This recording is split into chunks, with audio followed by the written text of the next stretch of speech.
kita bisa berkumpul di tempat Shalom Barokah ini untuk bersama-sama kita mendengarkan dan mencermati apa yang akan disampaikan oleh dua calon guru penggerak angkatan 10 rekan saya ini, Pak Muhammad Ibni yang bergelar sebagai wakil kurikulum, dan rekan saya Pak Zainul Hamdi.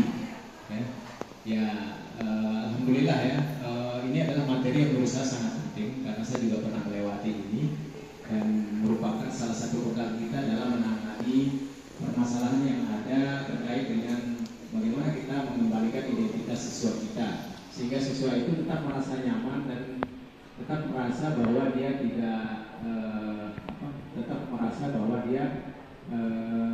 tidak diberikan sesuatu yang membuat dia tidak nyaman ya.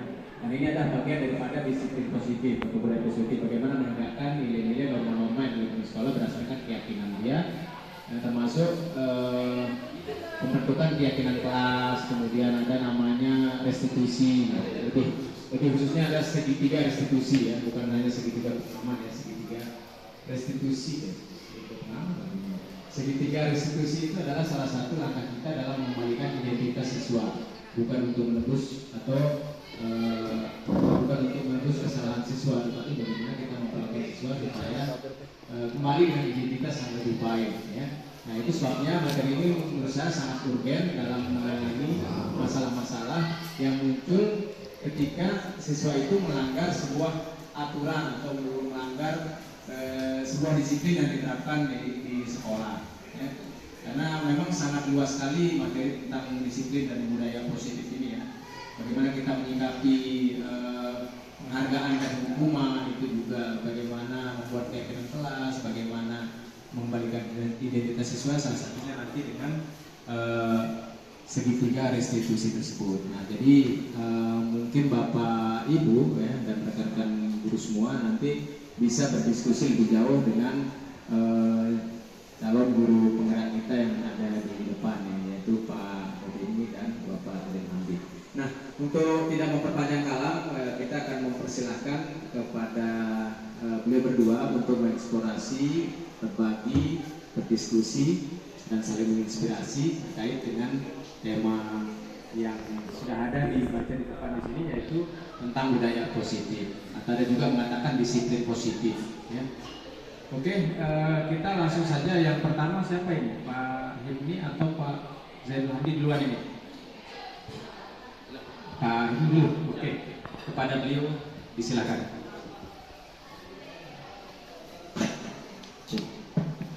Bismillahirrahmanirrahim. Assalamualaikum warahmatullahi wabarakatuh. Alhamdulillah, Allahumma sholli ala Muhammad wa ala ali sayyidina Muhammad. Yang sama-sama kita hormati Bapak Wakil Kepala Sekolah sekaligus guru penggerak angkatan 7, yang kami hormati Bapak Ustadz Zainul Hamdi selaku CGP angkatan 10 juga. Kemudian Bapak Ibu yang kami hormati dan banggakan. Jadi izin pada kesempatan hari ini kami melakukan aksi nyata terkait dengan bagaimana konsep dari budaya positif yang bisa kita terapkan dalam sekolah kita. Jadi budaya positif ini ya, kalau kita lihat dari sisi kata budaya kemudian positif. Jadi budaya itu adalah kebiasaan-kebiasaan yang kita bisa lakukan, kemudian positif itu adalah tentu hal-hal yang baik. Jadi kalau secara harfiahnya budaya positif itu berarti membiasakan atau membudayakan hal-hal yang baik. Nah itu yang akan kita coba diskusikan di kesempatan hari ini. Jadi secara umum, jadi budaya positif ini adalah merupakan perwujudan dari nilai-nilai atau keyakinan universal yang kita terapkan di sekolah. Jadi keyakinan universal ini artinya segala sesuatu kebiasaan-kebiasaan yang baik tentunya. Ya, seperti tentang bagaimana bertanggung jawab, kemudian bagaimana tentang berdisiplin, rajin dan sebagainya. Jadi budaya positif ini diyakini mampu menciptakan kolaborasi antar warga sekolah juga wali murid. Jadi jika budaya positif ini dilakukan dengan baik, ini akan bisa memunculkan pribadi-pribadi atau nilai-nilai positif yang mengarahkan siswa untuk menjadi pribadi-pribadi yang berkualitas. Ya tentu disesuaikan dengan profil pelajar Pancasila sesuai dengan tuntunan kurikulum kita hari ini. Nah kemudian dalam konsep dasar di budaya positif itu ada beberapa hal yang harus kita pahami sehingga nanti kita bisa memaknai budaya positif itu bisa diterapkan dalam lingkungan sekolah kita. Jadi yang pertama tentang perubahan paradigma, kemudian ada belajar disiplin positif, lalu kemudian ada kebutuhan dasar manusia, kemudian motivasi perilaku manusia, posisi kontrol keyakinan dan segitiga restitusi. Kemudian secara umum bahwa ketika kita melihat siswa melakukan apapun dalam kesehariannya, sesungguhnya siswa itu pasti memiliki alasan melakukannya. Nah itu sebabnya dalam konsep budaya positif kita dianjurkan untuk tidak langsung memberikan justifikasi pada siswa. Kalau bisa mereka melakukan keliruan, kita tidak diharapkan langsung menyimpulkan bahwa itu salah, lalu kemudian kita boleh memberikan konsekuensi langsung atas perilaku yang dilakukan oleh siswa. Jadi yang harus dilakukan itu adalah menggali apa yang menjadi alasan sebab sehingga siswa tersebut melakukan hal demikian. Nah kemudian, sedikit tentang disiplin positif. Ini juga penting untuk kita pahami bersama bahwa makna disiplin itu sesungguhnya tidak selalu seperti yang kita pikirkan hari ini. Disiplin itu tentang tepat waktu misalnya. Disiplin itu tentang pas saat diminta mengumpulkan tugas, pas saat itu mengumpulkan. Tapi sungguhnya makna disiplin itu adalah cenderung pada sesuatu yang diberikan seorang pada orang lain untuk mendapatkan kepatuhan. Jadi kecenderungan tersebut itu harus diubah. Jadi sebagai pendidik kita harus menciptakan anak-anak yang memiliki disiplin secara mandiri yang berangkat dari kesadaran diri siswa. Jadi tidak berdasarkan karena takutnya untuk dihukum dan sebagainya. Tapi itu yang memang agak berat. Butuh proses untuk bagaimana mengarahkan siswa berdisiplin sesuai dengan arahan hatinya, bukan karena arahan sang guru gitu. Nah ini yang butuh untuk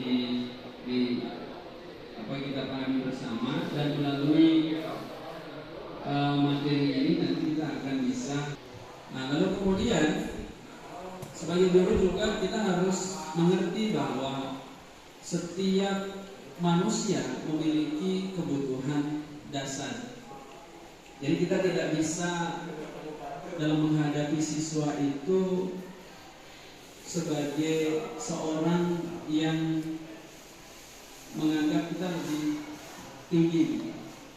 Artinya sesungguhnya setiap manusia itu memiliki kebutuhan, dan kebutuhan inilah yang membawa siswa untuk melakukan, atau siapapun untuk melakukan sesuatu. Sebagai contoh misalnya beberapa kebutuhan yang harus dipahami, dan ini bisa menjadi dasar untuk kita memahami siswa kenapa mereka melakukan hal-hal yang menurut kita bermasalah. Ya, jadi seluruh perilaku yang dilakukan oleh siswa itu sesungguhnya memiliki tujuan tertentu. Jadi murid memiliki kebutuhan dasar tertentu ketika melakukan perbuatan, dan biasanya itu tidak jauh dari pertama kebutuhan tentang bertahan hidup, kemudian yang kedua kebutuhan tentang cinta dan kasih sayang. Jadi kadang kan kita melihat siswa ada yang terlihat alay di depan temannya, lawan jenisnya, yang kita anggap kadang itu berlebihan, tapi sungguhnya itu bentuk mereka ingin mengungkapkan bahwa aku suka padamu. Itu Pak Guru Sofyan pernah merasakan Pak? Oh iya, coba udah tahu. Kemudian selanjutnya kebutuhan penguasaan, kebutuhan pengakuan atas kemampuan. Nah, kadang ada memang siswa kita yang secara kognitifnya, pengetahuannya itu baik, lalu kemudian selalu ingin tunjuk tangan. Nah, yang begini kita harus segera berikan respon. Jadi memberikan mereka ruang untuk mengekspresikan kemampuannya, sehingga dengan demikian tersalurkanlah kebutuhan dasar mereka. Nah, lalu kemudian kebutuhan berikutnya adalah kebutuhan kebebasan, yaitu kebutuhan akan pilihan. Yang berikutnya kebutuhan kesenangan, yaitu kebutuhan untuk merasa senang. Nah, jadi ini beberapa kebutuhan dasar manusia yang harus kita pahami, dan ini juga tidak luput untuk dimiliki oleh siswa-siswi.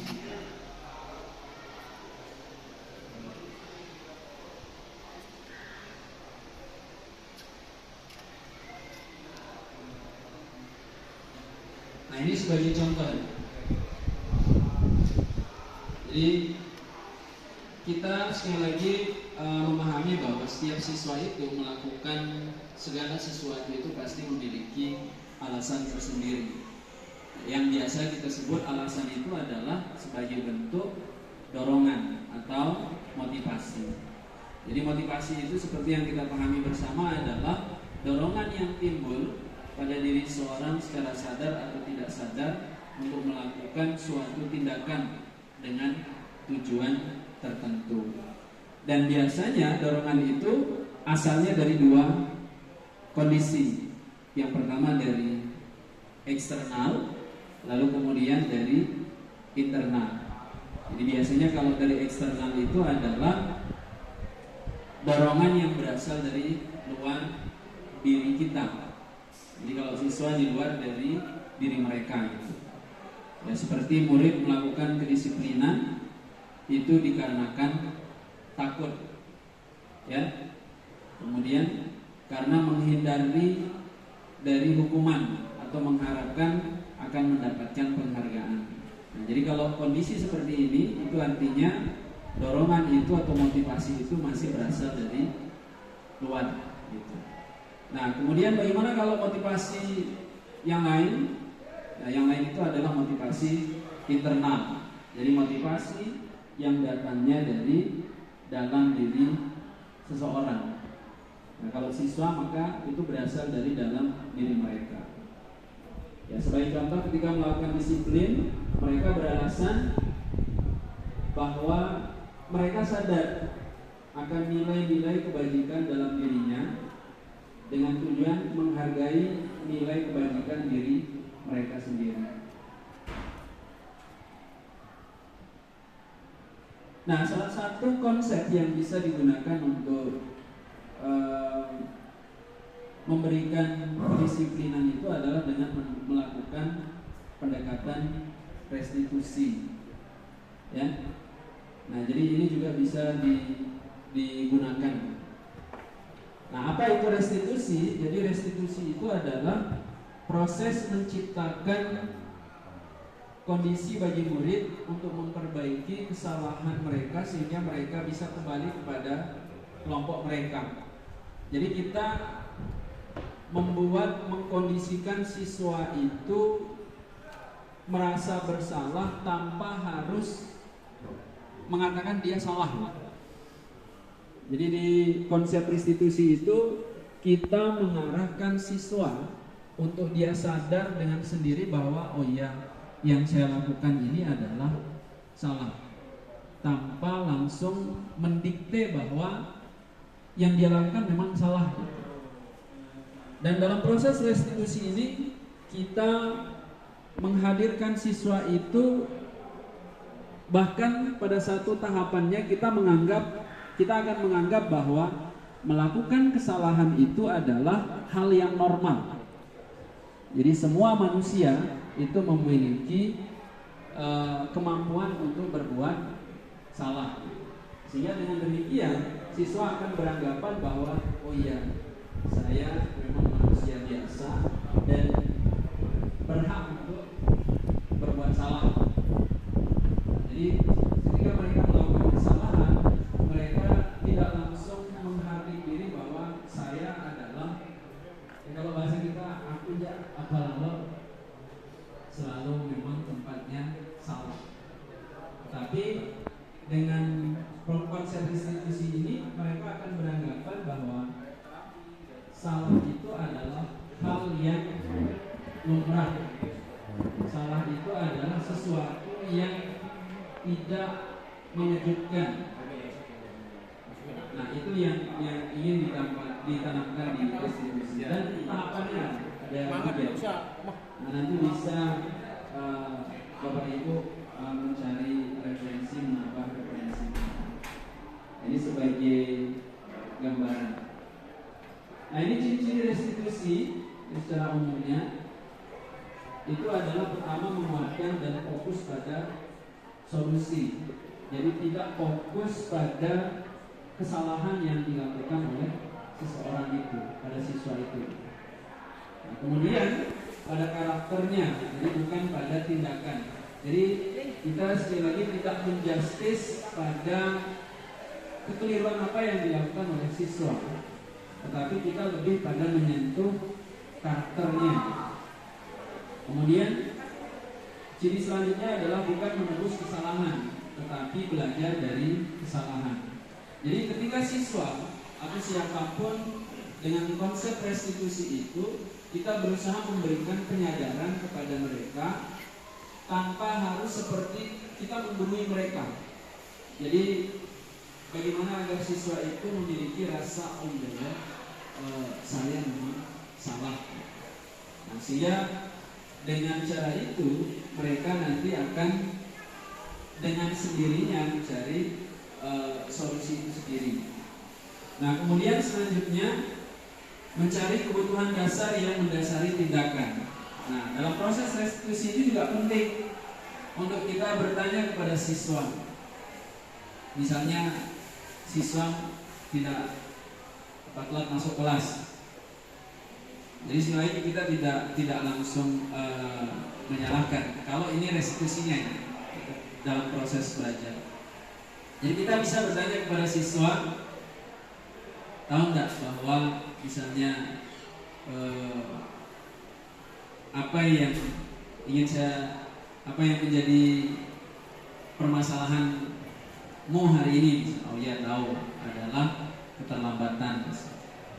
Nah, kemudian kita tidak langsung mengatakan bahwa terlambat itu adalah perilaku yang keliru, tapi kita bisa bertanya, kamu terlambat pasti punya alasan, dan pasti dia akan bilang iya, karena memang terlambat.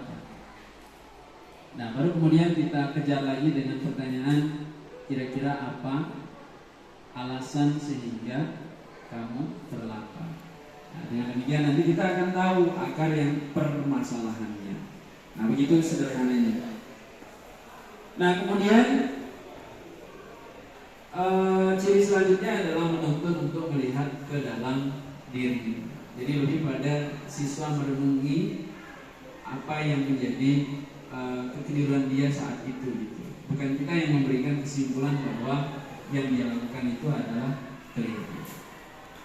Nah kemudian yang tidak kalah penting ini loh, bahwa hari ini kita memang diarahkan tidak lagi ketika menemukan siswa itu melakukan kekeliruan itu memberikan hukuman, ya. Jadi ada tahapan pemberian perlakuan kepada siswa yang biasa hari ini kan kita masih menganggap relevan hukuman itu. Nah, kita bisa beranjak sekarang tidak lagi menghukum tapi pada konsekuensi. Nah, yang lebih tinggi itu adalah melakukan restitusi seperti ciri yang kami sampaikan di awal tadi. Sebagai contoh misalnya, kalau ada murid datang terlambat ke sekolah, kalau kita memberikan hukuman, maka yang akan kita lakukan adalah biasanya murid kita minta untuk berdiri di lapangan, itu secara spontan. Atau kita juga akan melakukan marah kepada murid. Bahkan kita akan meminta kadang siswa untuk berdiri di depan, lalu kemudian kita ceramahi agar dia memiliki rasa malu di depan semua teman-temannya. Nah ini yang hari ini kita tidak diperkenankan. Nah itu namanya hukuman. Contoh yang lain begini, menulis saya tidak akan terlambat lagi sebanyak 100 kali. Ini memang terlihat dia bisa memberi efek jerah, tetapi secara psikisnya siswa itu akan memiliki siswa akan mendapatkan efek yang kurang baik. Di sisi kita akan bisa dibenci. Kemudian bisa saja siswa itu trauma dengan perilaku yang kita berikan. Nah, ada tahapan yang kedua yaitu dengan konsekuensi. Nah, jadi konsekuensi itu kalau bahasa sederhananya itu adalah timbal balik dari yang siswa itu lakukan. Misalnya kalau guru menemukan siswa terlambat, bentuk konsekuensinya adalah guru memberikan konsekuensi misalnya berapa menit di kelas pada saat jam istirahat. Tapi ini harus sudah kita disepakati. Kemudian kalau restitusi ini lebih kepada seperti kita mendekati siswa itu dengan seperti menjadi teman. Sebentar ya.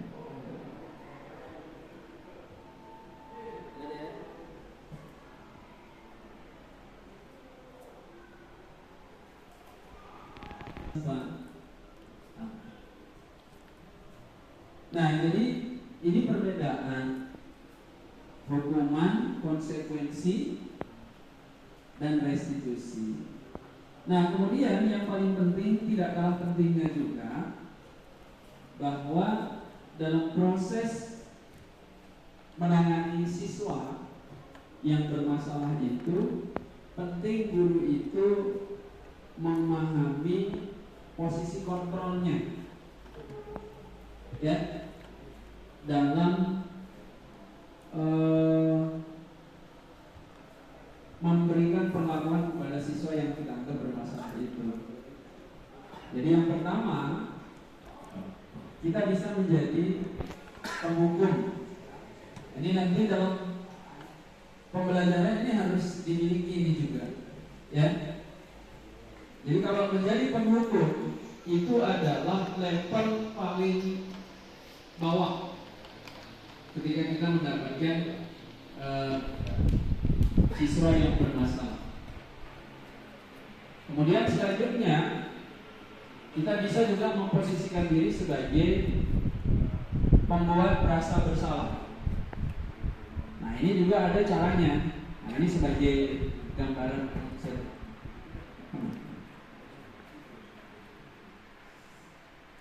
Nah, kemudian selanjutnya sebagai pemantau. Bisa ya? Oke, sebagai pemantau. Kemudian ada juga sebagai teman. Nah, yang paling tinggi itu adalah sebagai manajer. Nah, ini nanti berbeda-beda proses yang dilakukan ketika misalnya menjadi penghukum, kemudian menjadi pembuat rasa bersalah, pemantau, teman, dan manajer. Nah, ini bentuk dari posisi kontrol guru yang bisa dijadikan sebagai acuan, sehingga kita ketika menangani siswa itu kita posisinya sudah sesuai. Yang paling dihindari itu adalah yang ini, menjadi penghukum.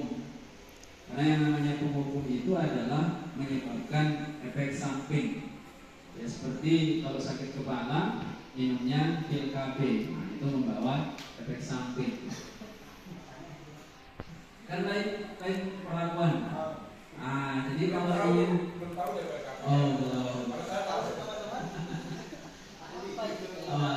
jadi kalau ingin berhenti sakit kepala maka minumnya adalah Kotrek.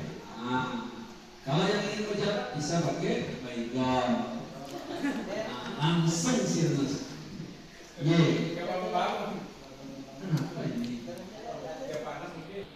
Misalnya ini, kalau kita ingin memposisikan diri seperti yang tadi, kita milih salah satu.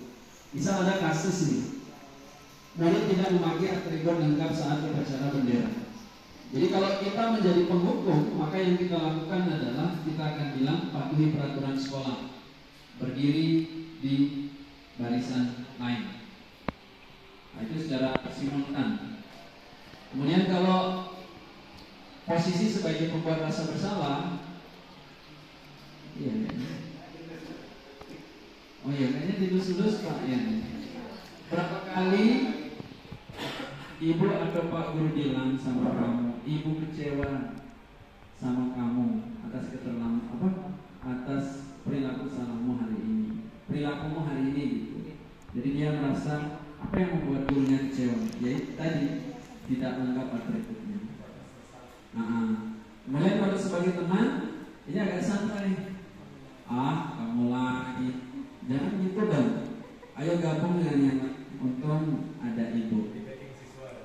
Sebagai pembackup, backing. Kalau pemantau, kita akan bilang ini, kamu sudah melanggar peraturan sekolah. Kamu tahu konsekuensinya. Nanti cek kerjaan apa yang seharusnya kamu lakukan. Jadi lebih pada sebagai seperti penonton. Kalau manajer, apakah kamu tahu kesalahan kamu? Apa kira-kira pendapatmu? Bagaimana cara memperbaiki kesalahan kamu? Ya.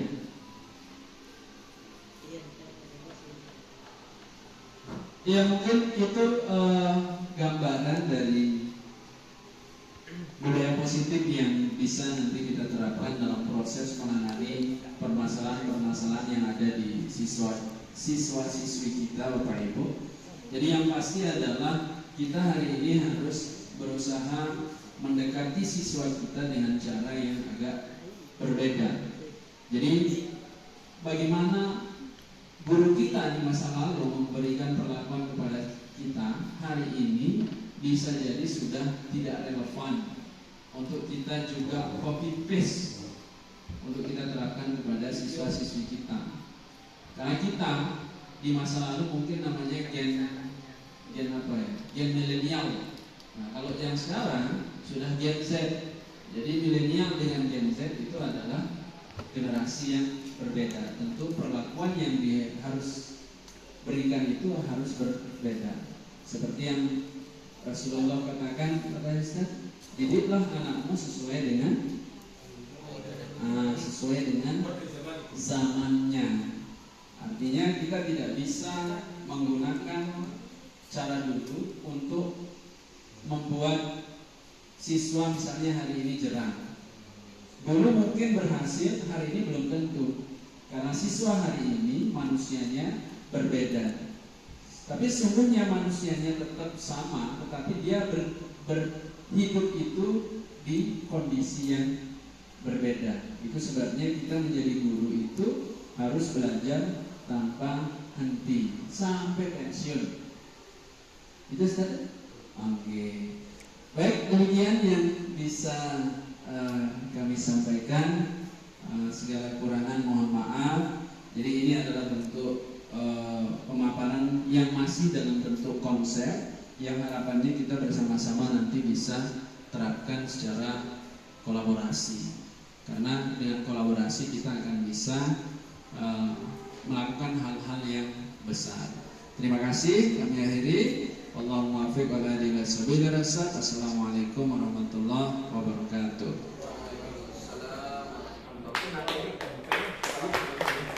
Ya, demikian pemaparan dari Bapak calon guru penggerak kita, Pak Muhammad Hidi, yang sudah memaparkan bagaimana kita pentingnya disiplin positif di sekolah tadi, dengan menyampaikan bahwa memang dalam menangani siswa dulu sama sekarang itu memang jauh berbeda. Kalau dulu mungkin kita masih di padat istilahnya ya, baru bisa mengerjakan sesuatu atau bahkan dengan kekerasan yang lebih gitu, kemudian itu dikatakan mungkin berhasil, tetapi di zaman ini kalau kita terapkan akan banyak konsekuensi yang akan kita dapatkan dari kekerasan fisik yang dilakukan kepada siswa. Karena sekarang tuntutannya juga bagaimana membentuk sekolah ramah, sekolah yang nyaman, tidak boleh ada kekerasan sama sekali.